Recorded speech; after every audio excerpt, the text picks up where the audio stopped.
Was اور نصیحتیں، لفظ لفظ حکمتیں، ابر علم و آگہی سے برستی بارشیں، شرع کے امور سے،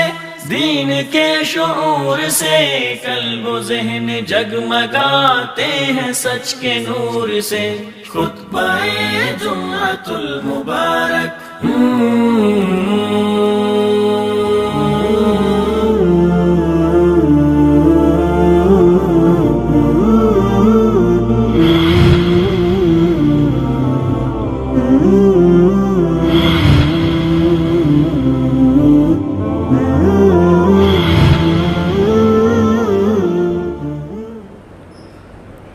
السلام علیکم ورحمۃ اللہ وبرکاتہ۔ ان الحمد للہ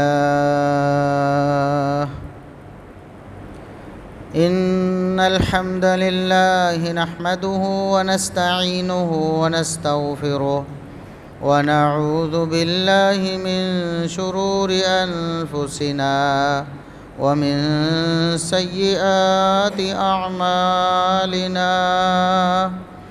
من يهده الله فلا مضل له ومن يضلل فلا هادي له، اشهد ان لا اله الا الله وحده لا شريك له، واشهد ان محمدا عبده ورسوله۔ اللهم صل على محمد وعلى آل محمد كما صليت على إبراهيم وعلى آل إبراهيم إنك حميد مجيد۔ اللهم بارك على محمد وعلى آل محمد كما باركت على إبراهيم وعلى آل إبراهيم إنك حميد مجيد۔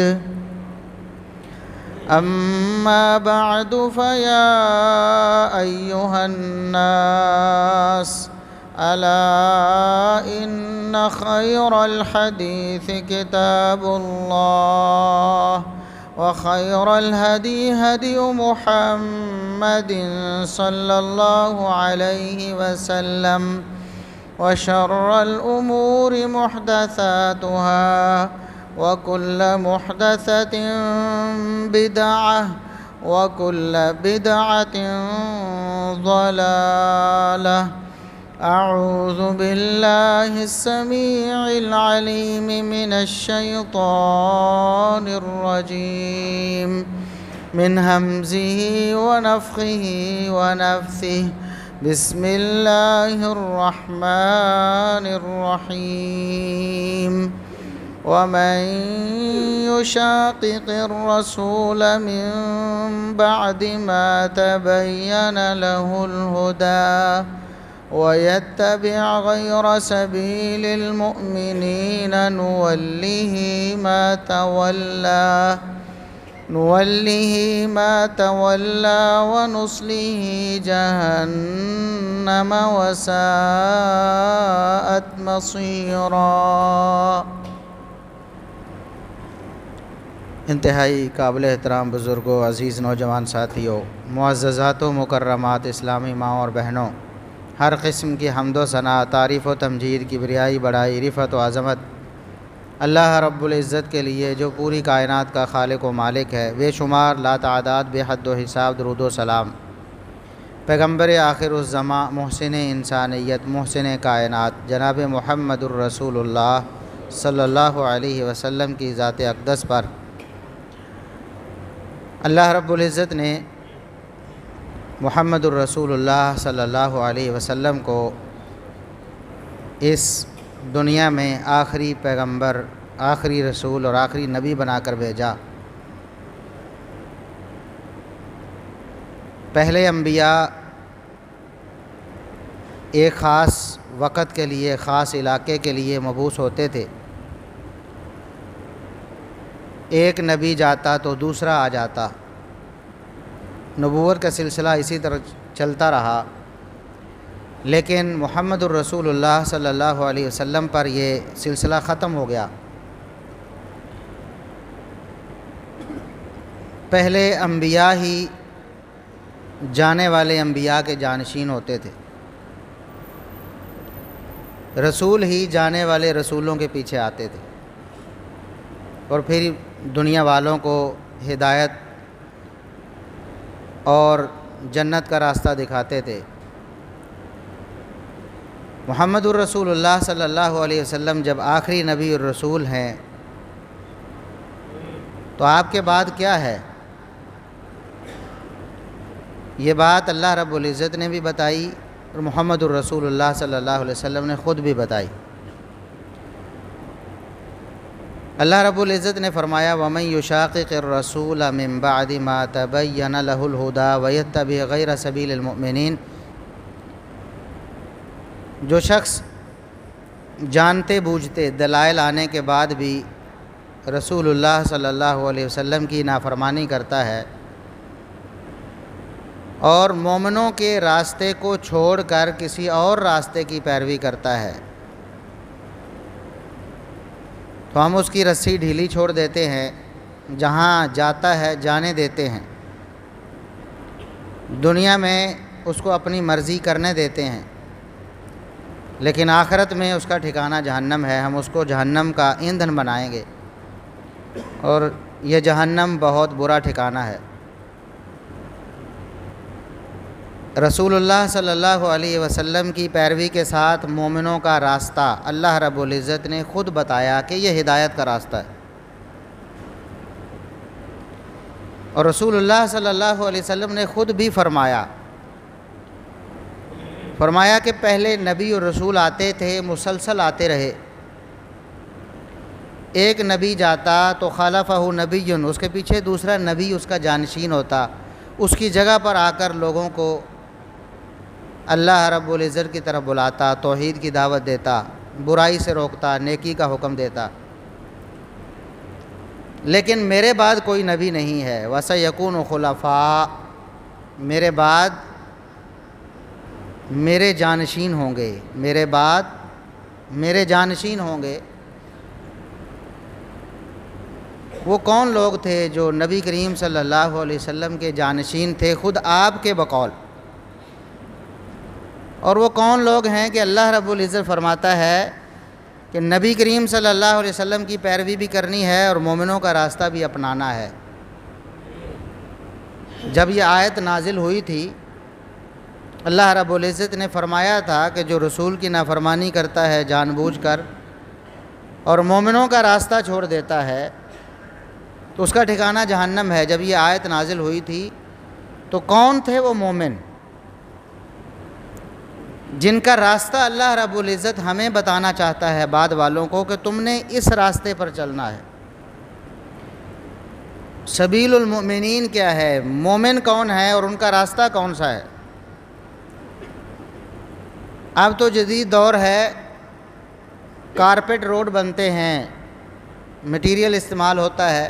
خاص قسم کا، اور ایک روڈ اور راستہ بنتا ہے۔ اگر اس دور میں جائیں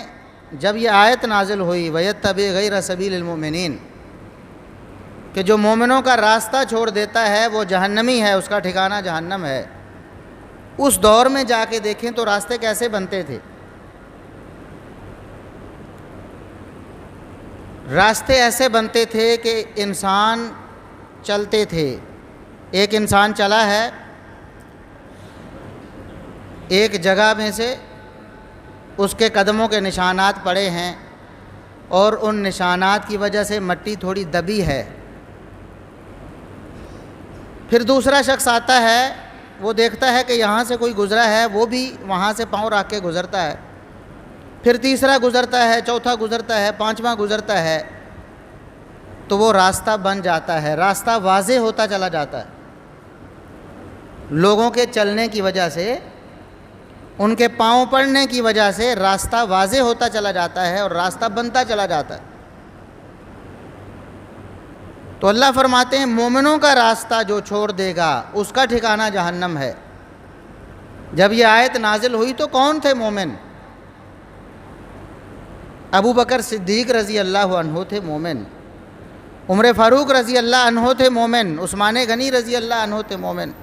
علی مرتضیٰ رضی اللہ عنہ تھے مومن، طلحہ و زبیر رضی اللہ عنہما تھے مومن،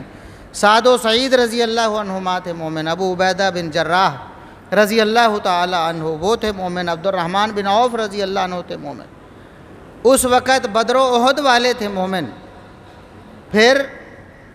بیت رضوان والے تھے مومن، پھر فتح مکہ والے مومن تھے، پھر حنین والے مومن تھے، یرموک والے مومن تھے۔ اللہ رب العزت بتانا چاہتا ہے کہ جو ابو بکر کا راستہ چھوڑ دیتا ہے، جو عمر کا راستہ چھوڑ دیتا ہے، جو عثمان کا راستہ چھوڑ دیتا ہے، جو علی کا راستہ چھوڑ دیتا ہے، اس کا ٹھکانہ جہنم ہے، وہ جنت کے راستے پہ نہیں چل سکتا۔ مومنوں کا راستہ کیسے بنا ہے؟ ابو بکر چلے ہیں، مومنوں کا راستہ بنا ہے، عمر چلے ہیں، عثمان چلے ہیں، علی چلے ہیں، طلحہ و زبیر چلے ہیں، بدر والے احد والے چلے ہیں، بیت رضوان والے چلے، فتح مکہ والے چلے، تو راستہ بنتا چلا گیا۔ یہ سبیل المومنین ہے جس کے بارے میں اللہ رب العزت نے فرمایا ہے جو سبیل المومنین کو چھوڑ دیتا ہے وہ جنت کا راستہ چھوڑ دیتا ہے، جو سبیل المومنین سے بھٹک جاتا ہے وہ جنت کے راستے سے بھٹک جاتا ہے۔ صحابہ اکرام رضوان اللہ علیہم اجمعین، ان کا راستہ یہ مومنوں کا راستہ، یہ سبیل المومنین ہے۔ ہمیشہ سے جتنے گمراہ لوگ آئے ہیں انہوں نے سبیل المومنین کو چھوڑا ہے تو گمراہ ہوئے۔ دنیا میں کوئی ایسا شخص آپ کو مسلمان ہونے کا دعوے دار ایسا نہیں ملے گا جو اعلان کرتا ہو کہ میں قرآن کو نہیں مانتا، میں نبی صلی اللہ علیہ وسلم کے فرامین کو نہیں مانتا، ایسا نہیں کہے گا اعلان۔ ہاں چھوڑے گا ضرور،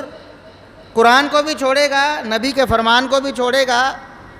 لیکن اعلان نہیں چھوڑ سکتا۔ دعویٰ کرے گا کہ میں مانتا ہوں،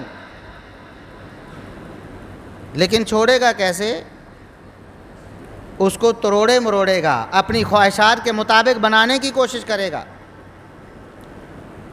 اور یہ ممکن کب ہوگا؟ قرآن کریم کو اس کے اصلی معنی اور اس کی مراد سے موڑنا،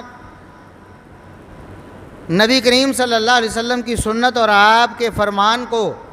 اس کی اصلی روح سے ہٹانا کیسے ممکن ہوگا؟ جب انسان سبیل المومنین کو چھوڑے گا، صحابہ کے راستے کو چھوڑے، کیونکہ صحابہ سمجھتے تھے رسول اللہ صلی اللہ علیہ وسلم کے مزاج کو، آپ صلی اللہ علیہ وسلم کی نفسیات کو، آپ کے فرامین کی اصلی مراد کو۔ ابو بکر صدیق رضی اللہ عنہ سب سے بڑھ کر سمجھنے والے، اس کائنات میں ابو بکر صدیق رضی اللہ عنہ سے بڑھ کر محمد الرسول اللہ صلی اللہ علیہ وسلم کو جاننے والا اور سمجھنے والا کوئی پیدا نہیں ہوا۔ اور یہ بات ہم نہیں کہتے، خود وہ لوگ کہتے ہیں جو ابو بکر صدیق رضی اللہ عنہ کو دیکھتے تھے، انہیں سنتے تھے اور ان کے اعمال سے واقف تھے۔ ایک دن ایسا ہوا کہ رسول اللہ صلی اللہ علیہ وسلم نے فرمایا، صحابہ موجود ہیں،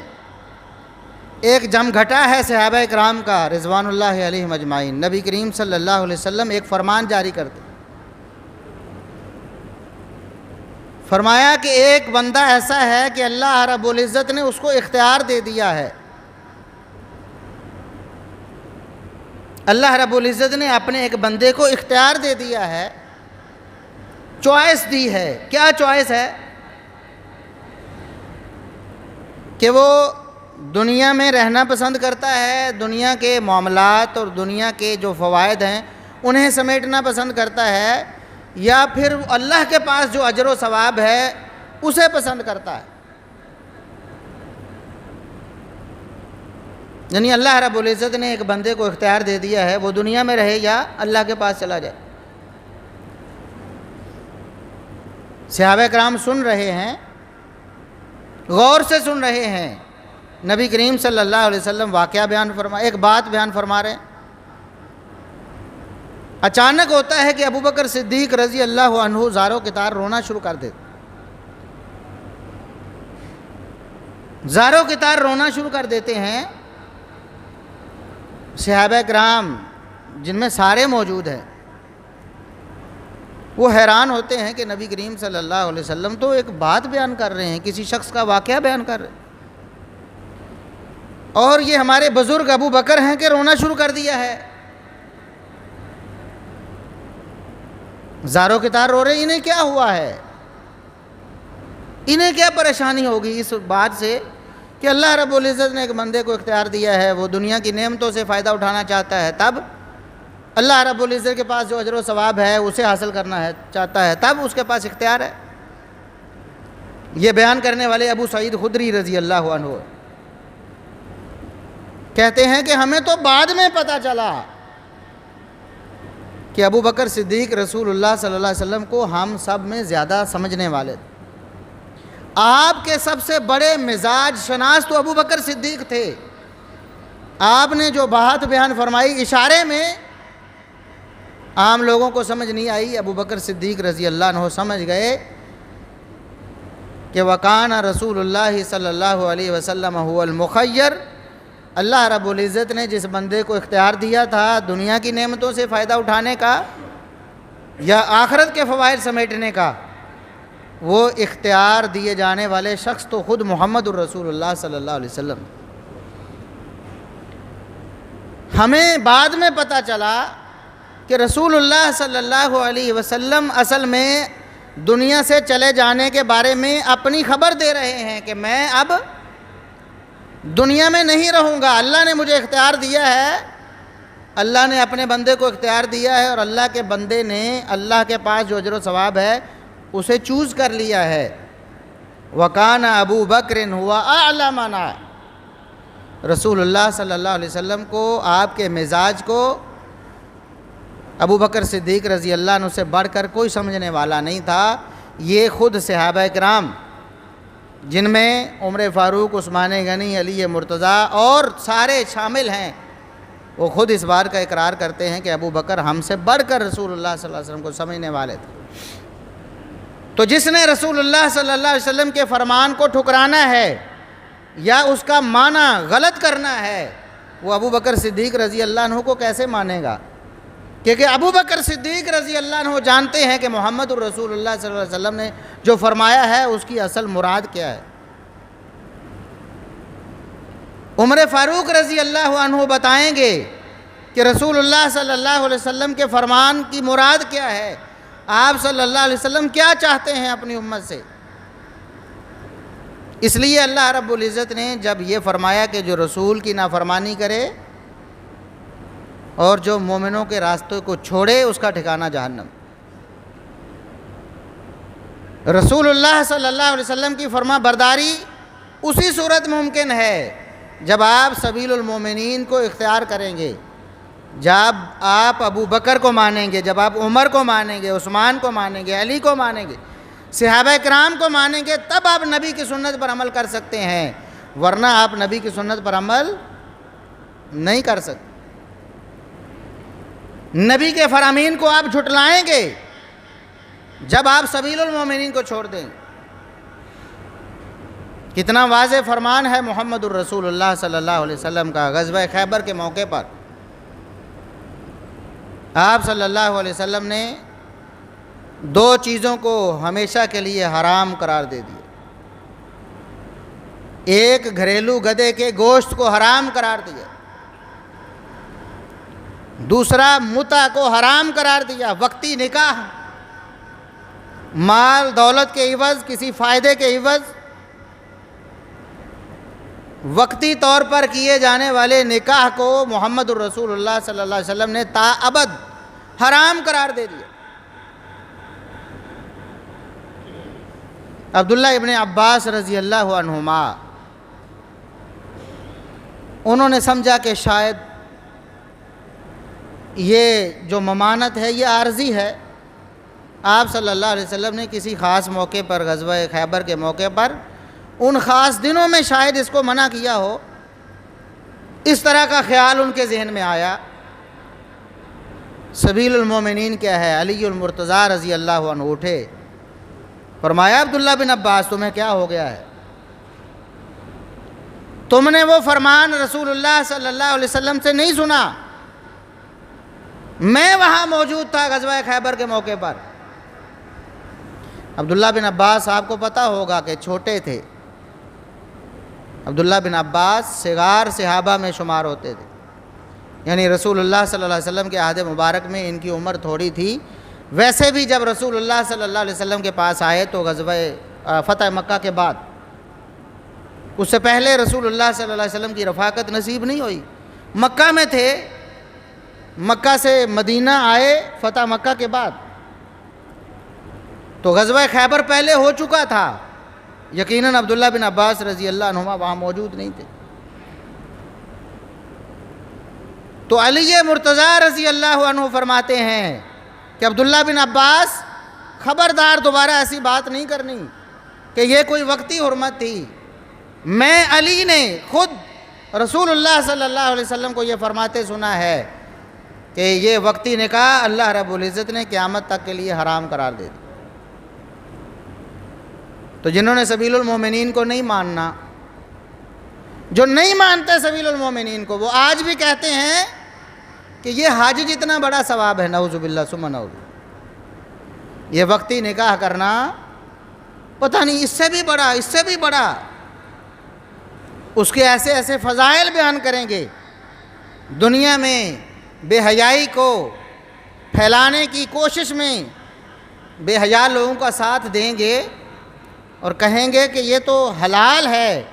یہ تو جائز ہے، اس کو حرام نہیں کیا گیا۔ تو سبیل المومنین کیا ہے، علی مرتضیٰ رضی اللہ عنہ نے کیا بتایا ہے؟ نبی کریم صلی اللہ علیہ وسلم کے فرمان کو کس نے سمجھایا کہ یہ تا ابد ہے، تا قیامت حرمت ہے؟ عبداللہ بن عباس رضی اللہ عنہما کو جو وہاں موجود نہیں تھے، جب ان کو تھوڑا اس بارے میں تردد ہوا کہ شاید یہ وقتی حرمت ہو، یہ ہمیشہ ہمیشہ کے لیے تا قیامت حرمت نہ ہو، تو سبیل المومنین، مومنوں کا راستہ سامنے آیا، علی مرتضیٰ رضی اللہ عنہ جو مومن ہیں انہوں نے بتایا کہ محمد الرسول اللہ صلی اللہ علیہ وسلم کے اس فرمان سے مراد تا قیامت حرمت ہے۔ اس لیے ہم کہتے ہیں مومنوں کے راستے پہ چڑھو، صحابہ کے راستے پہ چلو، تاکہ آپ کو دین سمجھ آئے، آپ اللہ اور اس کے رسول صلی اللہ علیہ وسلم کی حقیقی طور پر پیروی کر سکیں۔ تب آپ نے سبیل المومنین کو اپنانا ہے، عمر فاروق رضی اللہ عنہ کے راستے کو اپنانا ہے کہ جس راستے پہ وہ چلتے اس راستے پہ شیطان کو آنے کی ہمت ہی نہیں ہوتی تھی۔ محمد الرسول اللہ صلی اللہ علیہ وسلم نے فرمایا کہ عمر، جس راستے پہ تم چلتے ہو نا، شیطان اس راستے کو چھوڑ کے بھاگ جاتا ہے، تو عمر کے راستے کو اپناؤ، یہ سبیل المومنین ہے، یہ جنت کا راستہ ہے جس راستے پہ شیطان آ ہی نہیں سکتا۔ ہم اس راستے کی دعوت دیتے ہیں آپ۔ نبی کریم صلی اللہ علیہ وسلم کے دوہرے داماد ہیں عثمان بن عفان رضی اللہ عنہ، جس راستے پہ وہ چلتے رہے ہم اس راستے کی دعوت دیتے ہیں۔ اللہ فرماتا ہے جو نبی کی نافرمانی کرتا ہے اور مومنوں کے راستے کو چھوڑ دیتا ہے، صحابہ کے راستے کو چھوڑ دیتا ہے، وہ اصل میں جہنم کے راستے پہ گامزن ہے، وہ جنت کے راستے کو بھول جاتا ہے۔ اللہ رب العزت نے جب قرآن میں ذکر کیا صحابہ اکرام رضوان اللہ علیہم اجمعین کا، سبحان اللہ کیسا انداز ہے، صحابہ کرام کی شان بیان کرنے کا کیا انداز ہے۔ فرمایا یا ایھا النبی حسبک اللہ ومن اتبعک من المؤمنین، اے نبی آپ کو اللہ کافی ہے، آپ کے لیے اللہ کافی ہے، اور جو مومن آپ کے پیچھے چلے ہوئے ہیں وہ آپ کو کافی ہے۔ اللہ اپنے نبی کا حوصلہ بڑھاتا ہے کہ اے نبی میں تمہارے ساتھ ہوں، آپ کو پریشان ہونے کی کوئی ضرورت نہیں، اور مومن تمہارے ساتھ ہیں، ابو بکر تمہارے ساتھ ہیں، عمر تمہارے ساتھ ہیں، عثمان تمہارے ساتھ ہیں، علی تمہارے ساتھ ہیں، طلحہ و زبیر تمہارے ساتھ ہیں، معاویہ و ابو سفیان تمہارے ساتھ ہیں، تمہیں پریشان ہونے کی ضرورت نہیں۔ یہ صحابہ کرام ہیں رضوان اللہ علیہم اجمعین۔ قرآن نبی کا حوصلہ بڑھاتا ہے کہ اے نبی آپ کو پریشان ہونے کی ضرورت نہیں، یہ کافر منافق آپ کا کچھ نہیں بگاڑ سکتے، کیونکہ میں بھی تمہارے ساتھ ہوں، یہ مومن بھی تمہارے ساتھ۔ اور اللہ رب العزت نے صحابہ کرام رضوان اللہ علیہم اجمعین کے بارے میں صرف قرآن میں نہیں بتایا، جب سے محمد الرسول اللہ صلی اللہ علیہ وسلم کا تذکرہ کیا تب سے ہی محمد الرسول اللہ صلی اللہ علیہ وسلم کے صحابہ کا تذکرہ۔ یہود جانتے تھے رسول اللہ صلی اللہ علیہ وسلم کے بارے میں، کیونکہ انہوں نے اپنی کتابوں میں پڑھ رکھا تھا۔ نصارہ جانتے تھے محمد الرسول اللہ صلی اللہ علیہ وسلم کے بارے میں، کیونکہ انہوں نے اپنی کتابوں میں پڑھ رکھا تھا آپ صلی اللہ علیہ وسلم کے بارے میں۔ تورات و انجیل میں محمد الرسول اللہ صلی اللہ علیہ وسلم کے بارے میں، آپ کے اوصاف کے بارے میں، آپ کی جگہ جس وطن میں آپ نے پیدا ہونا تھا، جس وطن میں آ کر آپ نے اپنی دعوت دینی تھی، ان ساری چیزوں کا تذکرہ تورات و انجیل میں موجود تھا، اور قرآن نے بھی اس کا تذکرہ کیا ہے۔ قرآن نے بھی کہا ہے کہ محمد الرسول اللہ صلی اللہ علیہ وسلم کے بارے میں ہم نے تورات و انجیل میں بتا رکھا ہے۔ اور جیسے محمد الرسول اللہ صلی اللہ علیہ وسلم کا ذکر ہے، اسی طرح صحابہ کرام رضوان اللہ علیہم اجمعین کا بھی ذکر ہے، کیونکہ محمد الرسول اللہ صلی اللہ علیہ وسلم کا تذکرہ اس وقت تک پورا ہی نہیں ہوتا جب تک آپ کے جانثار، آپ کے وفادار صحابہ کا تذکرہ نہ ہو۔ اور دنیا میں کوئی استاد ایسا دکھاؤ، کوئی معلم ایسا دکھاؤ، کوئی لے کے آؤ کہ جس کی حیات، جس کی خدمات اور جس کے کارہائے نمایاں پر کتابیں لکھی گئی ہوں، تذکرے کیے گئے ہوں، اور اس کے شاگردوں کا تذکرہ نہ ملتا ہو۔ بھئی ایک کامیاب استاد ہے، آپ کہتے ہیں فلاں کامیاب استاد ہے، ہم نے اس کی زندگی پہ کتاب لکھی ہے، بتاؤ اس کے کامیاب شاگردوں کا تذکرہ کیے بغیر آپ اس کی زندگی، اس کے حالات کو بیان کر سکتے ہیں؟ ہمیشہ ایسے ہوتا ہے، لکھا جاتا ہے، بتایا جاتا ہے، ایک بہت کامیاب استاد تھا، اس کے فلاں فلاں فلاں فلاں کامیاب شاگرد ہیں، اتنے شاگرد ہیں اس کے۔ امام بخاری رحمۃ اللہ علیہ کا تذکرہ کیا جاتا ہے،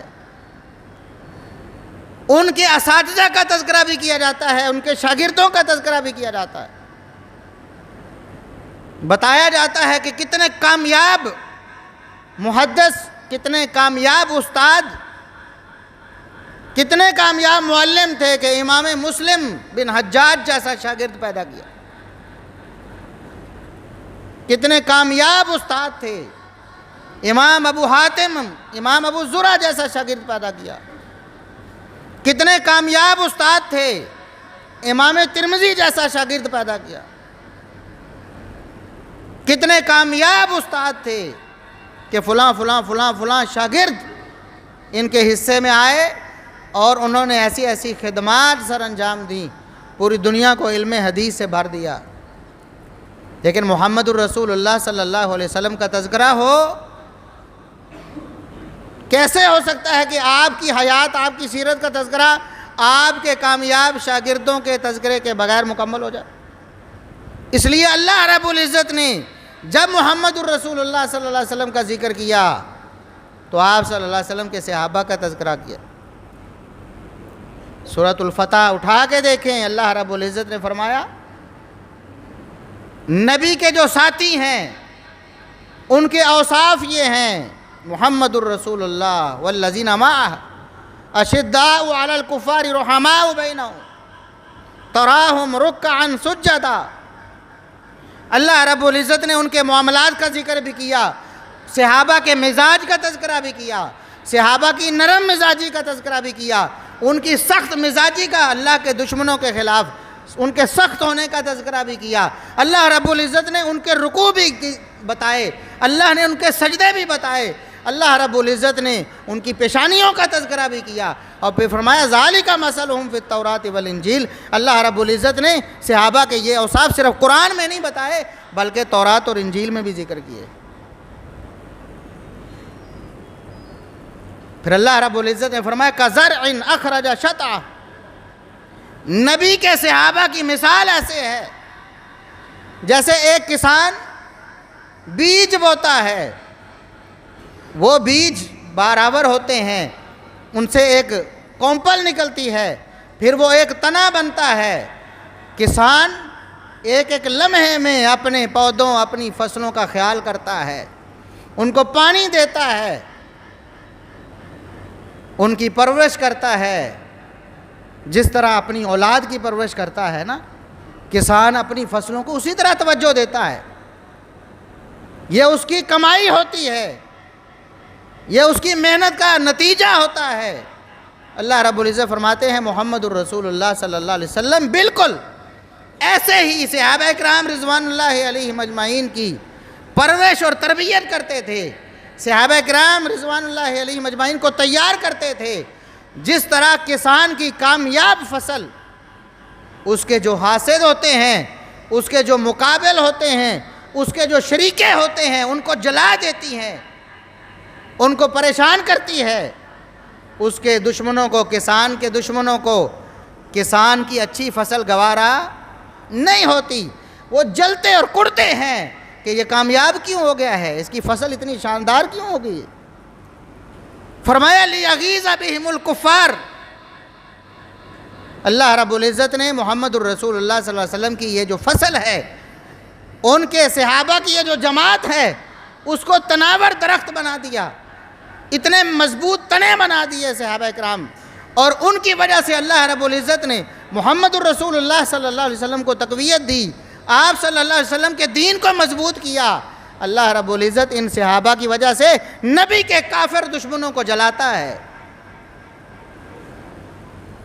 اور صحابہ کی وجہ سے اللہ کے دشمن جلتے ہیں، اللہ کے دشمن کڑتے ہیں، اللہ کے دشمنوں کو غصہ آتا ہے صحابہ پر، کیوں انہوں نے نبی کا ساتھ دیا، کیوں کامیاب ہو گئے، کیوں نبی کی محنت نتیجہ آور ہو گئی، اس لیے وہ انکار کرنے کی کوشش کرتے ہیں۔ وہ اللہ کے بنائے ہوئے اس راستے جو مومنوں کے لیے سبیل المومنین ہے، جو بعد میں آنے والوں کے لیے مشعل راہ ہے، جو اصل میں جنت کا راستہ ہے، اس کو مٹانے کی کوشش کرتے ہیں، اس کو گہنانے کی کوشش کرتے ہیں۔ صحابہ کرام رضوان اللہ علیہم اجمعین کے بارے میں لوگوں کے ذہنوں میں منفی تاثر پیدا کرنے کی کوشش کرتے ہیں، جھوٹ بول بول کر، داستانیں گھڑ گھڑ کر، اتنے جھوٹ بولتے ہیں، اتنی رنگ آمیزی کرتے ہیں۔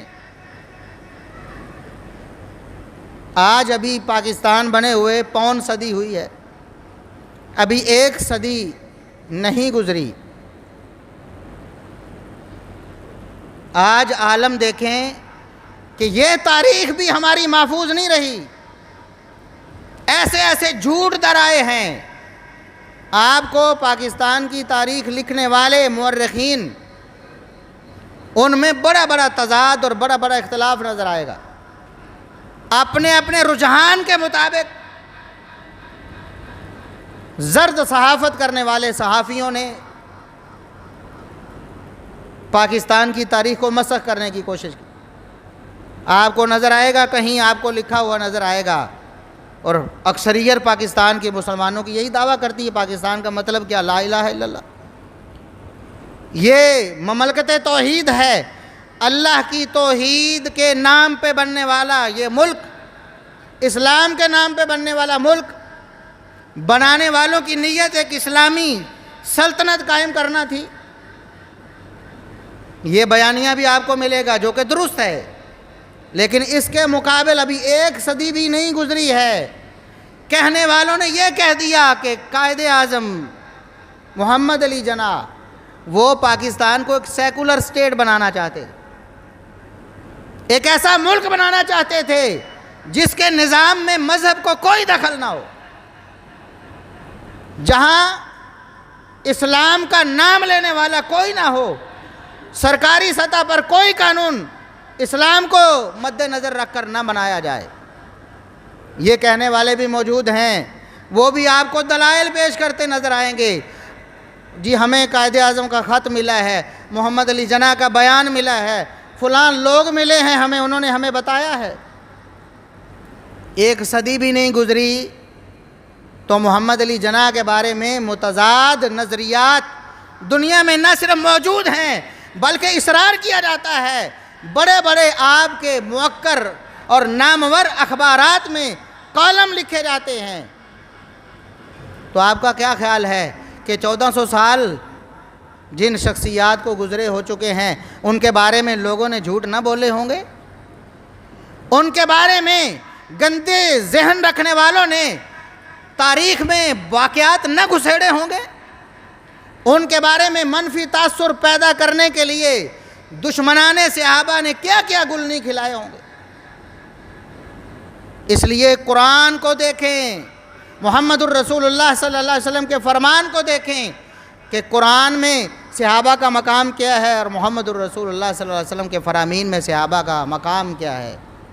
ایک حدیث، ایک فرمان رسول بھی عرض کرتا ہوں، بات ختم کرتا ہوں۔ محمد الرسول اللہ صلی اللہ علیہ وسلم نے فرمایا، یہ صحیح مسلم کی حدیث ہے، ایک وہ حدیث جو زبان زد عام ہے، مشہور ہے، لیکن ثابت نہیں کہ اصحابی کالنجوم، کہ میرے صحابہ ستاروں جیسے ہیں۔ یہ الفاظ تو ثابت نہیں ہے، لیکن صحیح مسلم کی یہ حدیث سنیں۔ محمد الرسول اللہ صلی اللہ علیہ وسلم فرماتے ہیں کہ اللہ رب العزت نے آسمان پہ ستارے بنائے ہیں، آسمان پر ستارے بنائے ہیں، وہ ستارے آسمان کی حفاظت کے ضامن ہیں۔ جب تک ستارے ہیں آسمان کو کچھ ہونے والا نہیں، اور جب ستارے جھڑ جائیں گے، ستارے بکھر جائیں گے تو پھر آسمان بھی ٹوٹ جائے گا، پھر آسمان قائم رہ سکے گا نہیں۔ فرمایا اللہ رب العزت نے مجھ محمد الرسول اللہ کو دنیا والوں کے لیے حفاظت کا سبب بنایا ہے۔ جب میں چلا جاؤں گا پھر مشکلات اور مصیبتیں آئیں گی، اور میرے بعد میرے صحابہ کو اللہ رب العزت نے دنیا والوں کے لیے ہدایت اور رہنمائی کا سبب بنایا ہے۔ جب تک میرے صحابہ موجود رہیں گے کوئی گمراہی پنپ نہیں سکے گی۔ فرمایا میرے صحابہ دنیا والوں کے لیے اسی طرح ان کی حفاظت، ان کے عقیدے، ان کے ایمان کی حفاظت کا سبب ہے، ضمانت ہے، جس طرح آسمان کے ستارے آسمان کی حفاظت کی ضمانت ہے۔ جب میرے صحابہ دنیا سے چلے جائیں گے پھر دنیا میں وہ گمراہیاں آئیں گی جو اللہ نے لکھی ہوئی ہیں، دنیا میں آنی ہیں۔ میرے صحابہ ان گمراہیوں کے سامنے آڑ ہیں، رکاوٹ ہیں، بالکل ستاروں کی طرح۔ جس طرح ستارے آسمان کی حفاظت کے ضامن ہیں، میرے صحابہ دنیا والوں کی ان کے عقیدے اور ایمان کی حفاظت کے ضامن ہیں۔ اس لیے جھوٹے قصے کہانیوں پر اپنے کان نہ دھریں، خصوصاً اس مہینے میں بہت کچھ جھوٹ بولا جاتا ہے صحابہ کرام کے حوالے سے۔ اللہ رب العزت ہمیں کتاب و سنت پر عمل کرنے اور اسی کے مطابق عقیدہ بنانے کی توفیق عطا فرمائے۔ وآخر دعوانا الحمدللہ رب العالمین۔